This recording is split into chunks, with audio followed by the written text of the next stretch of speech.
بسم اللہ الرحمن الرحیم۔ السلام علیکم ناظرین، اسلام از لائٹ چینل میں آپ کو خوش آمدید۔ کربلا کا خونی منظر، قسط نمبر 8۔ حضرت امام عالی مقام کی شہادت۔ 10 محرم 61 ہجری، جمعہ کا دن۔ اب وہ وقت آ گیا کہ ایک ایک کر کے تمام محبان اہل بیت اور تمام خاندان اہل بیت کے افراد جو اس وقت آپ کے ساتھ میدان کربلا میں شریک تھے، سب ایک ایک کر کے دنیا سے رخصت ہو گئے اور سب نے جام شہادت نوش کر لیا۔ اب حضرت امام ہیں اور حضرت امام پر جان قربان کرنے کے لیے آپ کے فرزند حضرت امام زین العابدین ہیں، اور وہ بھی بیمار ہیں۔ باوجود اس بیماری اور اس کمزوری کے خیمے سے باہر آئے اور حضرت امام حسین کو تنہا دیکھ کر میدان جنگ میں جانے کے لیے اجازت طلب کی اور اپنی جان نثار کرنے کے لیے نیزہ دست مبارک میں لیا، لیکن بیماری، سفر کی تھکن، بھوک پیاس، متواتر فاقوں نے آپ کی کمزوری کو اس حد تک بڑھا دیا تھا کہ آپ ٹھیک طرح سے کھڑے ہونے بھی نہ پائے۔ آپ کا بدن مبارک لرز رہا تھا۔ باوجود اس کمزوری کے آپ کا یہ حال تھا کہ میدان جنگ میں جانے کا عزم کیا۔ حضرت امام حسین رضی اللہ تعالیٰ عنہ نے فرمایا، اے جان پدر، لوٹ آؤ، میدان جانے کا ارادہ نہ کرو۔ کنبہ قبیلہ، عزیز و اقارب، خدام، موالی جو ہمراہ تھے، سب راہ حق میں نثار کر چکا ہوں، اور الحمدللہ ان مصائب کو اپنے جد کریم کے صدقے میں صبر و تحمل کے ساتھ برداشت کیا۔ اب میرا یہ سر راہ خدا میں نظر کرنے کے لیے حاضر ہے۔ تمہاری ذات سے بہت امیدیں وابستہ ہیں۔ بے کسان اہل بیت کو وطن تک کون پہنچائے گا؟ بیویوں کی نگہداشت کون کرے گا؟ جد و پدر کی جو امانتیں میرے پاس ہیں، کس کو سپرد کی جائیں گی؟ قرآن کریم کی حفاظت اور دین کی تبلیغ کا فرض کس کے سر پر رکھا جائے گا؟ میری نسل کس سے چلے گی؟ حسینی سیدوں کا سلسلہ کس سے جاری ہوگا؟ یہ سب توقعات تمہاری ذات سے وابستہ ہیں۔ خاندان نبوت کے آخری چراغ تم ہی ہو، تمہاری ذات سے دنیا مستفیض ہوگی۔ اے نور نظر، لخت جگر، یہ تمام کام تمہارے ذمے کیے جاتے ہیں۔ میرے بعد تم ہی میرے جانشین ہوگے، تمہیں میدان جانے کی اجازت نہیں۔ حضرت زین العابدین رضی اللہ تعالیٰ عنہ نے عرض کیا کہ میرے بھائی تو جان نثاری کی سعادت پا چکے اور حضور ساقی کوثر صلی اللہ تعالیٰ علیہ وآلہ وسلم کی آغوش رحمت میں پہنچ گئے، میں تڑپ رہا ہوں۔ مگر امام حسین رضی اللہ تعالیٰ عنہ نے پھر منع فرمایا اور حضرت امام زین العابدین کو ان تمام ذمہ داریوں کا حامل کیا اور خود جنگ کے لیے تیار ہوئے۔ حضرت امام حسین رضی اللہ تعالیٰ عنہ نے امام رسول صلی اللہ تعالیٰ علیہ وآلہ وسلم سر پر باندھا، سید الشہداء امیر حمزہ رضی اللہ تعالیٰ عنہ کی سپر پشت پر رکھی۔ حضرت علی شیر خدا مشکل کشا کی ذوالفقار تھامی۔ اہل خیمہ نے اس منظر کو کن آنکھوں سے دیکھا ہوگا؟ امام میدان میں جانے کے لیے گھوڑے پر سوار ہوئے۔ اس وقت اہل بیت کی بے کسی انتہا کو پہنچتی ہے اور ان کا سردار ان سے طویل عرصے کے لیے جدا ہوتا ہے۔ نونہالان اہل بیت کے گرد یتیمی منڈلا رہی ہے۔ ازواج سے سہاگ رخصت ہو رہا ہے۔ دکھے ہوئے اور مجروح دل امام کی جدائی سے کٹ رہے ہیں۔ بے کس قافلہ حسرت کی نگاہوں سے امام کے چہرے دل افروز پر نظر کر رہا ہے۔ سکینہ کی ترسی ہوئی آنکھیں پدر بزرگوار کی آخری دیدار کر رہی ہیں۔ آن دو آن میں یہ جلوے ہمیشہ کے لیے رخصت ہونے والے ہیں۔ کسی کے بدن میں جنبش ہے، نہ کسی کی زبان میں تاب حرکت۔ نورانی آنکھوں سے آنسو ٹپک رہے ہیں۔ خاندان مصطفیٰ بے وطنی اور بے کسی میں اپنے سروں سے رحم و کرم کے سائے کو رخصت ہوتے دیکھ رہے ہیں۔ حضرت امام نے اپنے اہل بیت کو تلقین صبر فرمائی، رضا الہی پر صابر و شاکر رہنے کی ہدایت کی اور سب کو اللہ کے سپرد کر کے میدان کی طرف روانہ ہوئے۔ خیمے سے چلے اور میدان میں پہنچے۔ حق و صداقت کا روشن آفتاب سرزمین شام میں طلوع ہوا۔ امید زندگانی اور تمنائے زیست کا گرد و غبار اس جلوے کو چھپا نہ سکا۔ حب دنیا اور زندگی کی آسائش آپ کے حوصلوں کو پسپا نہ کر سکی۔ دشمن کی فوج پہاڑوں کی طرح گھیرے ہوئے ہے اور امام کی نظر میں ان کا وزن پرندے کے پر برابر بھی نہیں۔ آپ نے ایک رجز پڑھی جو آپ کے ذاتی و نسبی فضائل پر مشتمل تھی، اور اس میں یزیدی لشکر کو رسول کریم صلی اللہ تعالیٰ علیہ وآلہ وسلم کی ناخوشگواری اور ناراضگی اور ان کے ظلم کے انجام سے ڈرایا گیا۔ اس کے بعد آپ نے اللہ کی حمد و صلات کی اور ایک خطبہ بیان فرمایا۔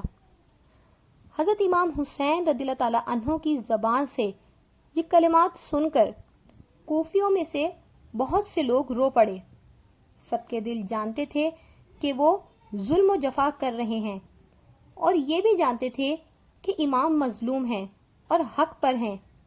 امام کے خلاف ایک ایک جنبش دشمنان حق کے لیے آخرت کی رسوائی اور خواری کا موجب ہے۔ اس لیے بہت سے لوگوں پر اثر ہوا، اور ظالمان بدظن نے بھی ایک لمحے کے لیے اس سے اثر لیا۔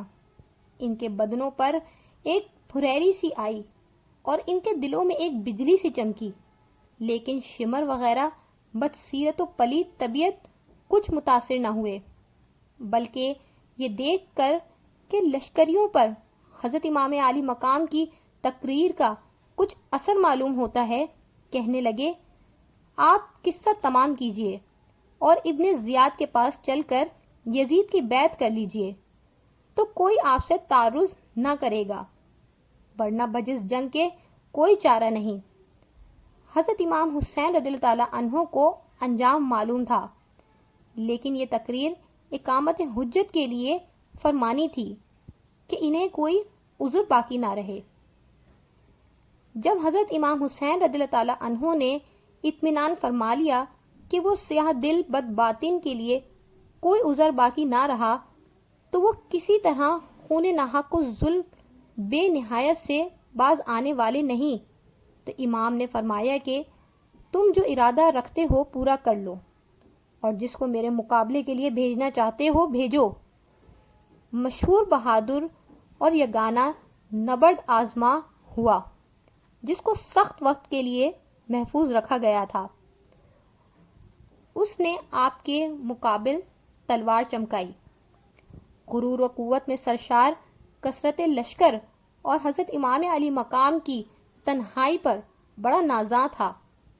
آتے ہی امام علی مقام کی طرف تلوار کھینچتا ہے، ابھی ہاتھ اٹھاتا ہی تھا کہ امام نے ضرب فرمائی، سر کٹ کے دور جا پڑا اور غرور و شجاعت خاک میں مل گیا۔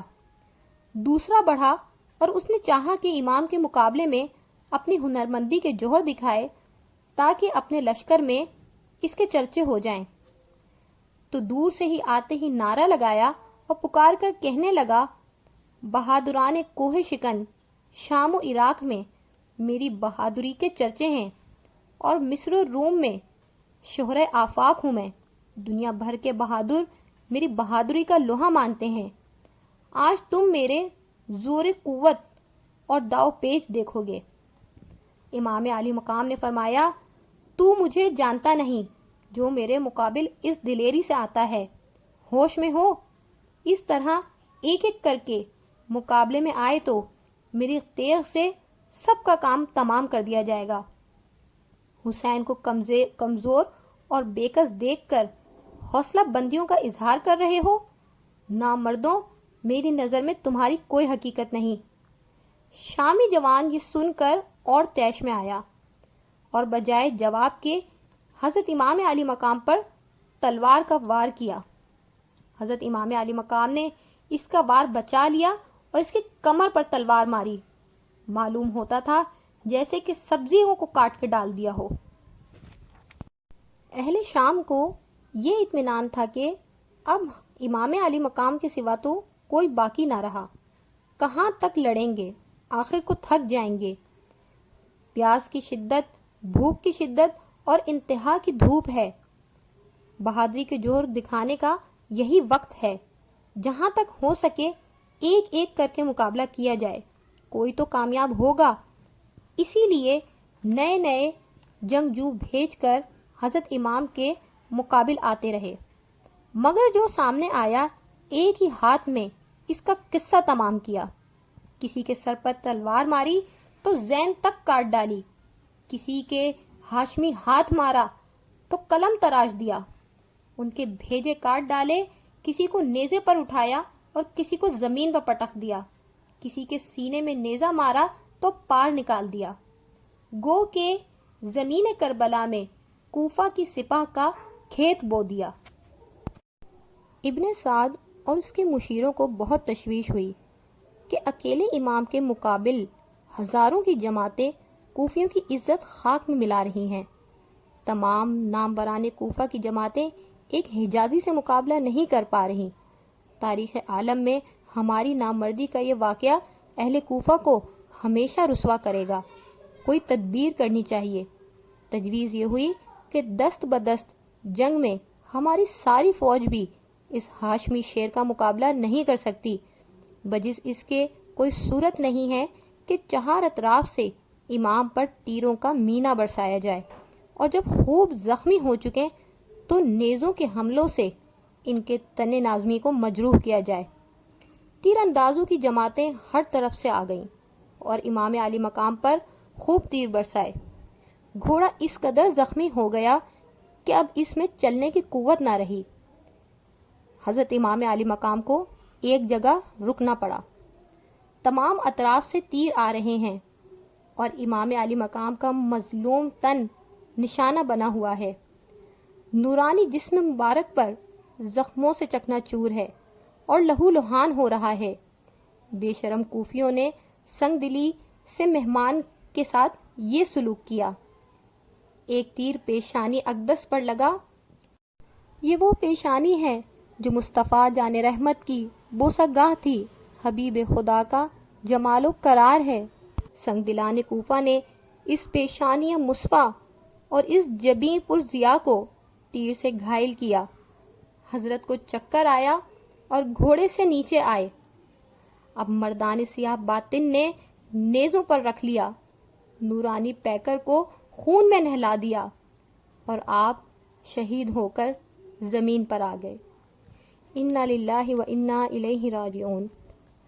حضرت امام علی مقام نے کربلا میں اسلام کی خاطر نہ صرف اپنی بلکہ خاندان رسالت کے بچے بچے کی جانوں کا نذرانہ دیا۔ آپ چاہتے تو بڑے آرام کی زندگی بسر کر سکتے تھے۔ اگر یزید کی بیعت کر لیتے تو دنیا کی تمام آسائشیں آپ کے قدموں میں رکھ دی جاتی، مگر آپ نے دنیا کی عارضی آسائشوں پر آخرت کی اور ہمیشہ رہنے والی نعمتوں کو ترجیح دی۔ آپ نے ہمیں حق کے لیے ڈٹ جانا سکھایا اور یہ بھی سکھایا کہ ظلم کا ساتھ کبھی نہیں دینا، حالات جیسے بھی ہوں، چاہے جیسے بھی ہوں، اپنی جان کی بازی ہی کیوں نہ لگانی پڑے۔ یزید کہنے کو تو مسلمان تھا، امام علی مقام کے نانا کے نام کا کلمہ پڑھتا تھا، لیکن اس کے اوصاف اور اس کے کوئی بھی کام مسلمانوں کے مشابہ نہ تھے۔ یزید کے تخت سلطنت پر بیٹھنے سے اسلام کی شناخت مٹ جاتی۔ امام علی مقام نے ظلم و جبر کے آگے سر جھکانے سے بہتر سر کٹوانا سمجھا۔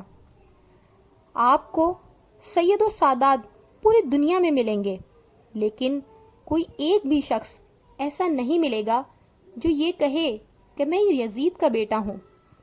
بظاہر یزید جیت گیا اور امام علی مقام کو اس نے شہید کر دیا اور کامیاب ہو گیا، لیکن شہید مر نہیں سکتا، حسین زندہ ہیں، اور اسلام زندہ ہوتا ہے ہر کربلا کے بعد۔ وآخر الدعوانا الحمد للہ رب العالمین۔